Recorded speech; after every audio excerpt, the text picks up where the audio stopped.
Tuesday newspapers yesterday highlighted concerns over alleged moves by governors to rig the elections by all means possible, including resorting to extrajudicial means to compromise the process. These day findings also reveal that one of the means through which the governors intend to rig the exercise is by working with the resident electoral commissioners, RECs, in their respective states, and also the use of thugs to help them disrupt the process to garner more votes. However, the electorate will be hoping that the security agencies around the country are ready and will be alert on Saturday for the elections. Joining us on the show to discuss security ahead of Saturday's election is Bukola Idowu, an election security expert, and Yemi Adamolekun, the executive director of Enough is Enough Nigeria. Welcome to the morning show.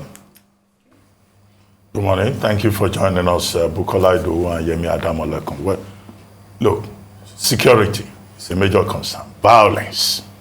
On February 25, during the presidential and national assembly elections, there were reports of violence here and there.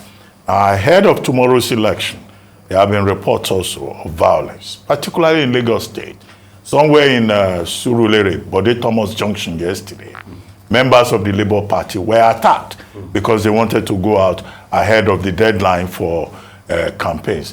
In another place, the chairman of the Lagos State Parks Management Committee, Musiliu Akinsanya, popularly known as MC Olumo, was reported as saying Mama Chukwudi should stay at home if Mama Chukwudi wants to vote for any other party apart from APC.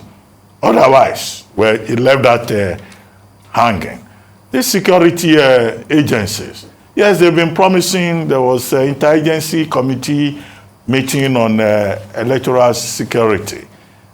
Now, please, what do you have in terms of message for all these security agencies in the face of what looks like real threat to peace tomorrow in Nigeria?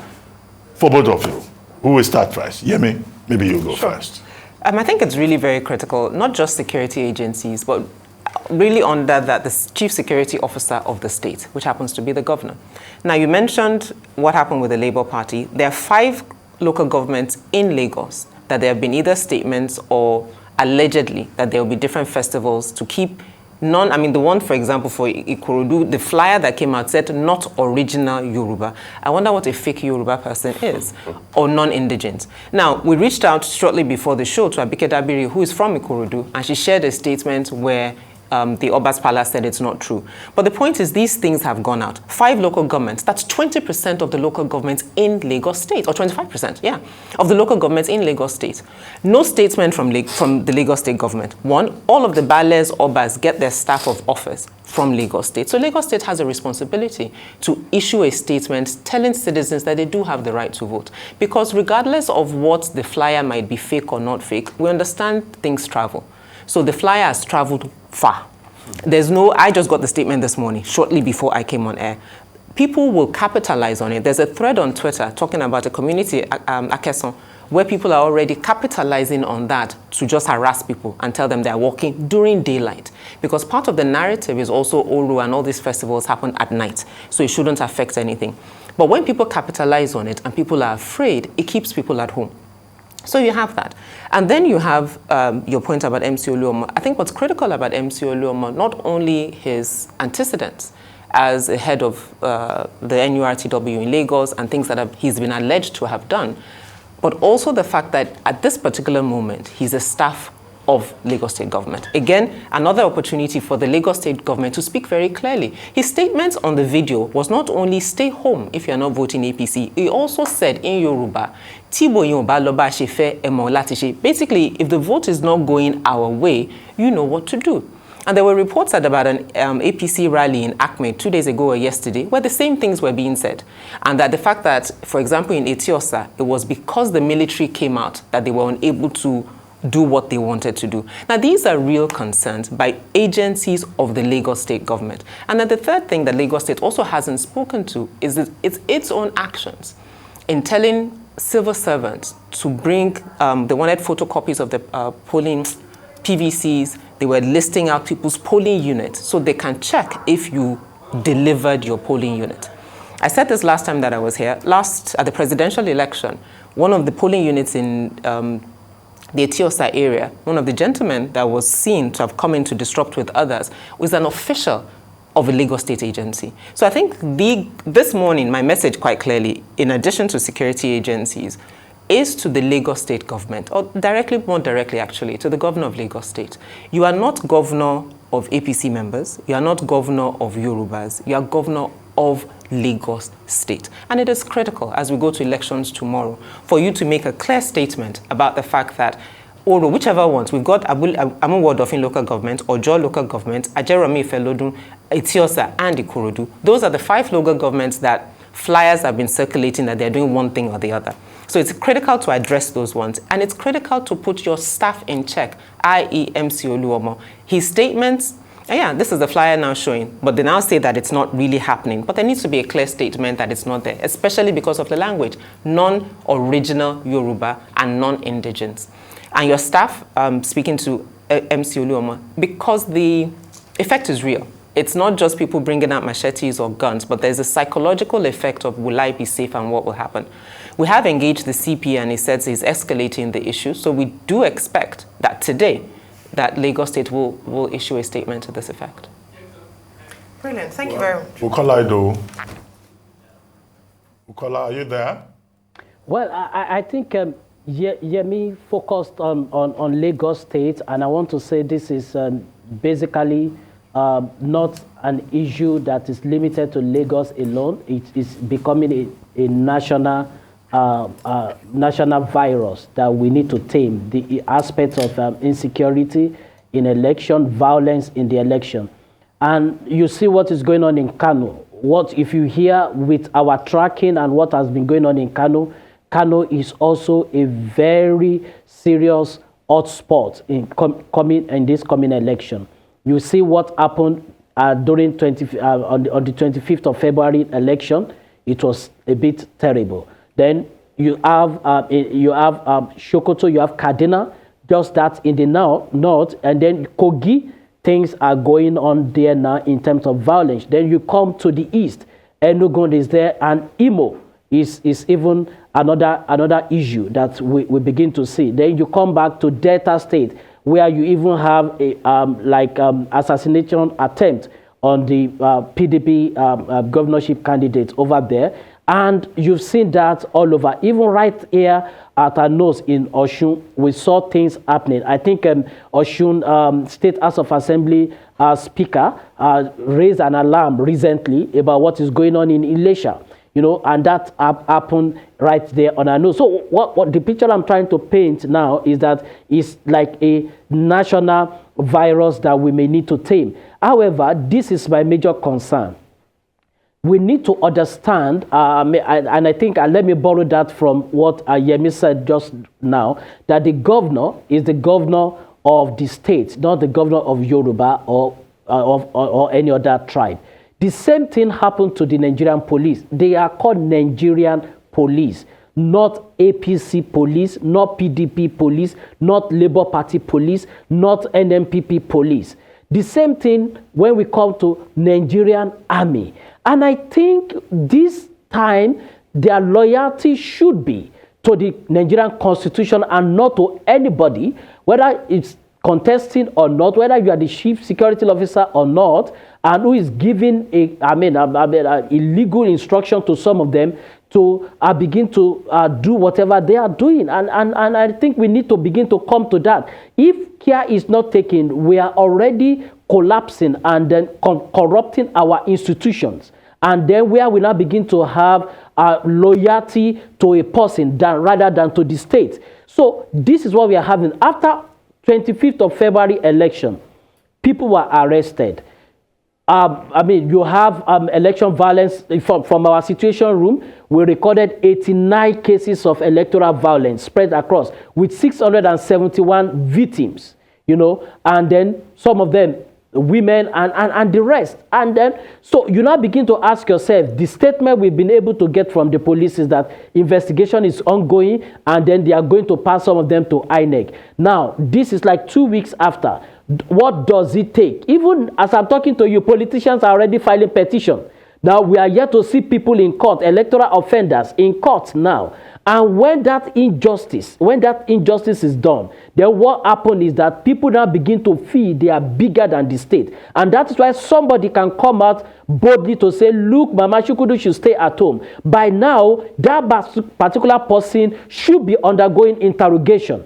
By now, people that want to have, oral or whatever they are doing should be undergoing interrogation, because we are having a national, are we saying that what we are going to do with overnight is bigger than that national program that is going on? And this is a conversation we need to begin to have. We don't need, and if care is not taken, like I said, we are collapsing the institution, and we are likely going to begin to see more. Now, one of the things we want to see is that we want to see somebody becoming an ex-convict because of electoral violence. We want to see somebody becoming an ex-convict because of electoral offense. And this, until we begin to do this, we are just wasting our time, and things begin to go on and on and on. And let me paint a picture for you of what exactly.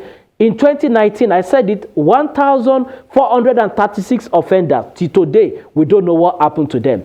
Now, we begin to dilly-dallying. Election Offense Commission, we are still expecting it. We hope the bill will be passed before this night assembly will leave. But this is where we are. It's something we thought will be in place for this 2023 election. But this is where we are today. Now, we are coming into the state assembly election, which is more local than what we have in the February 25th election.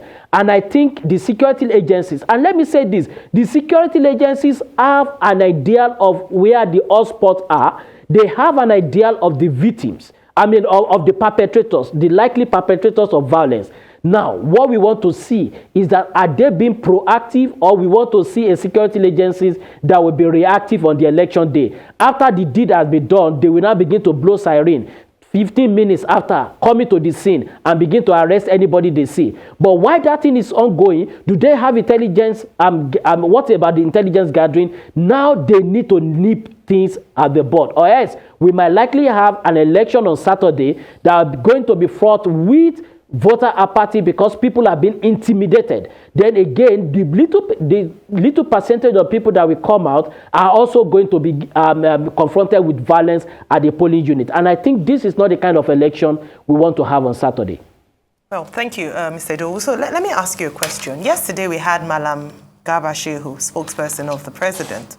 And when we talked about election violence, or election security during election, he said there were isolated cases of violence in the country. So when we look back at February 25, we want to learn lessons from there.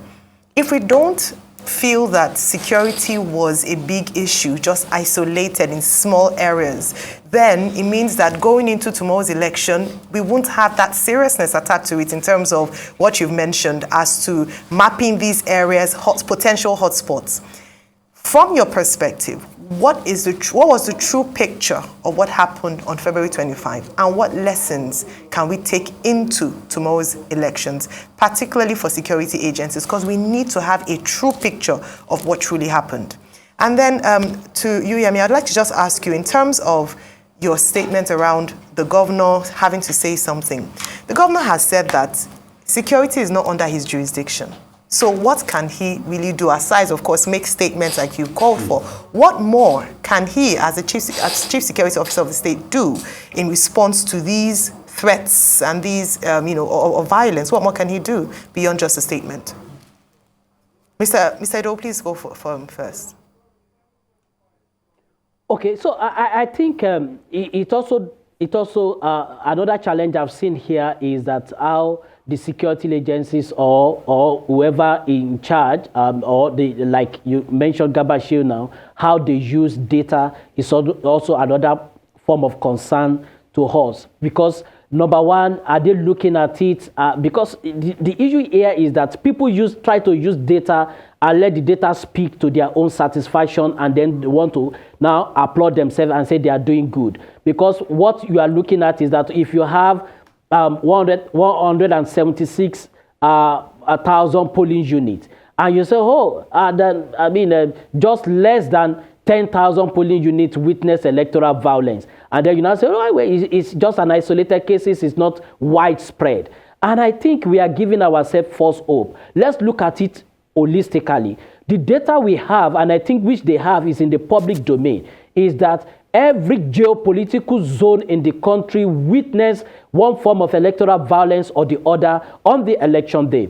What happened in Borno? Of course, that talks about Borno. You have that also in Gombe. You have in Bauchi. That talks about the northeast. You come to Kano. You come to Kaduna. That talks about the northwest. You come to Kogi, north central, Abuja here. You talk about Nasarawa, where we recorded cases of electoral violence. That is the north central. What happened in Lagos, Osun, Ibadan, or your state, the southwest. You come to Delta. You come to Edo. And then you come to Bayelsa, you come to River, South, you come to Imo, you come to Ebonyi, Southeast. So tell me, which of the geopolitical zone we have in the country that we did not record one form of violence or the other? And then again, when you break the statistics down to states, you find out that out of 36 states in the country, you have 25 of them recording electoral, one form of electoral violence or the other.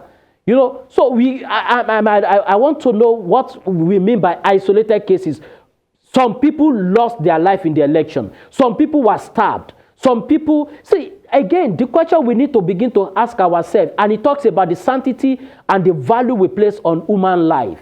Even one case of electoral violence is not something that should be encouraged. It's something that the president, everybody should rise up to condemn.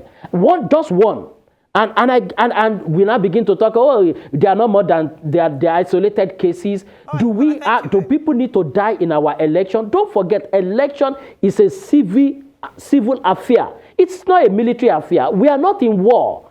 And then people coming out to exercise their civic duty, they are being attacked, they are being intimidated, and they are being harassed. And some people were shot. Go to see what happened in Kano. Now, some people were shot, places were burnt, property were burnt, destroyed. And then we want to call that isolated cases. It's painting a picture for Nigeria, and it is not an isolated case. And I think I disagree, but we are having magnitude of electoral violence on our hand. Bukola. And it's something that needs to be tamed. All right. Hello, Bukola. Is it that you can't hear us from the studio? We've been trying to ask you to please wrap up so that we can manage time. Okay, Yes. Okay, so quickly, the point about what happened, a lot has happened in 3 weeks. There's been the post-election sentiment of people being angry. And as you rightly said, elections are also local. So there's a lot more focus on sort of gubernatorial and state House of Assembly elections that makes it critical to focus on security for this election. Secondly, optics matter. All of us right now are responding to flyers and statements, and we're responding to what we see, MC Olumo on a video. So the optics of the chief security officer of the state taking responsibility for the state matters. A couple of weeks ago, I was here talking about ethnic baiting in Lagos. But I was happy when he came on March 8th to then talk about the fact that he condemns ethnic bigotry or whatever, which was critical, but I think it took him too long. And the same thing for this. We've been talking about this Oro now for a number of days. Elections are tomorrow. Lagos State has still not said anything. Optics are critical. And the fact that we are having to prod and insist and demand and push for it. Dr. Abati made the point yesterday about the position of the law. The law says that for anybody to declare any traditional festival, as he said, you need Lagos State's permission. So are we saying that all these 5 ballets did not get Lagos State's permission? Now, if they didn't, that's actually a problem in and of itself. That you don't need anybody to tell the Lagos State government that you have to say something when people are declaring festivals that are telling non-original Yoruba people or non-indigenes to stay in their homes. And lastly, the position of the security agencies. I think it's critical that it's nice to know that the army and the thugs, quote unquote, recognize that the army could keep them at bay. And so imagine if we had a statement or a press briefing where you had the governor, the head of the commandant of the army in Lagos, and the commissioner of police. I can hear you now. And there's a clear statement around security in Lagos and protection. I think those are the types of optics that we need to see and that the governor hasn't done enough of. So is it that we are just trying to be very funny? Because you see, these same festivals, something happened. There's a story I'm following currently that happened in a Pokia local government area of Ogun State. The chief priests and the key people in that local government tried to do a festival on election day. You know what the CP of Ogun State, very amiable Frank Oba, did? He arrested all of them, brought them to his office, told them to sign an undertaking, and they signed it. And there's a video evidence, I'm following that story. Arrested them. Why can't we do the same here? Why is the case different? So I'm sure the CP, somebody will send this clip to the CP so we can be clear. But I think, which is, honestly, it's not about being funny. It's about clarity and leadership.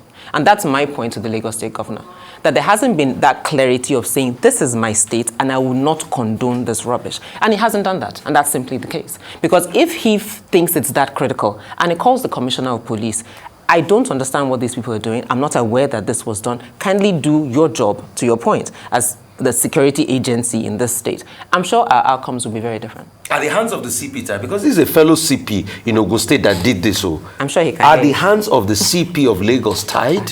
Valid question. Anyway, just before we go, somebody sent this text message. He said, there is a gungun. We've been talking about Oro. This person says, there is a gungun going on at the moment in Ajiran, Agungi. It happened yesterday too. Thugs, about 100, are everywhere with canes, beating people who dare to come out. During the day? Yes, it is saddening. I'm an LP agent. Which one is called LP? Okay, LP, Labour Party. That must be. Okay, it's Labour Party, they call it LP. Okay, so this is what this person is saying. So it's not just Oro, there's also a gungun in the mix now. So, but the point is that there's anything and everything in the mix to keep people. But to end on a positive note, and I think this was to Ayo's point, maybe off camera, is really at the end of the day, this election's about us and our lives and the people who are going to lead us. And I really would like to encourage people to come out in numbers so that there's sort of, they said there's safety in numbers, come out in numbers. There are interesting things going on online of how people can kind of posture themselves and be prepared. And to the police, yes, you're not allowed to have arms at polling units, but there are non-election police officers who can station far away, which is my understanding of how the police has clustered its staff that can respond. And then the military, we saw what they did in Etiosa. We hope the military will also be out. There's a debate about the role of military, but in this election, we do need them and we see their purpose. So I encourage people to please come out. And there'll be several platforms encouraging people to take pictures of your polling unit results, upload them as we've talked about, so that there's also a parallel for these elections to count at the end of the day. Thank you. Bukola Idowu, just before we go, just to take something from you, some of these police commands, I cite a specific example of DIG John Amadi in charge of the Southeast. He says anybody that tries to disrupt the polls in the Southeast tomorrow should be ready to die, will just be shot. Would you recommend that summary execution to the police? And I've not seen DIG Amadi denying this. Well, I think that is also going too far, because at the same time we are also going into extrajudicial killing, which might also be another another monster on our hand, because you are leaving that at the discretion determine who is disrupting the election, and then we shoot. But we don't even need to get to this stage. The truth here is this: all the police agencies, all the security agencies in this country, I repeat, by now, some of us have shared our reports with them. They have also done their own intelligence gathering. They know the hotspots, they know likely perpetrators. If they are really serious and they are committed, and I want to say it here on camera, that their commitment, they are really committed to or their loyalty is to the Constitution of the Federal Republic of Nigeria. They need to be proactive. They don't need this to happen on election day. Because let me tell you, this is another form of rigging. Because wherever in those polling units where violence will take place, such kind of polling units are likely going to be cancelled. And that is reducing the margin of opponents. They just need to mobilize and go and disrupt that stronghold. And then you reduce the margin there. It's another form of rigging. So we need a police that is neutral and that is proactive this time around. Thank you very much. Thank you very much indeed. Well, Yemi Adamolekun, I'm told that the governor of Lagos State had a broadcast yesterday in which you made it very clear that the Lagos State government is committed to peace and lawful conduct of the elections tomorrow. But I'm sure he must have heard you saying that he must do something about all these egunguns and urus that are crawling out of the complex. Festival around As we speak now. Yes, so he must have heard you, I believe. But he says peace. And speak to the issues directly. Yeah. And the people involved. Tomorrow. Okay.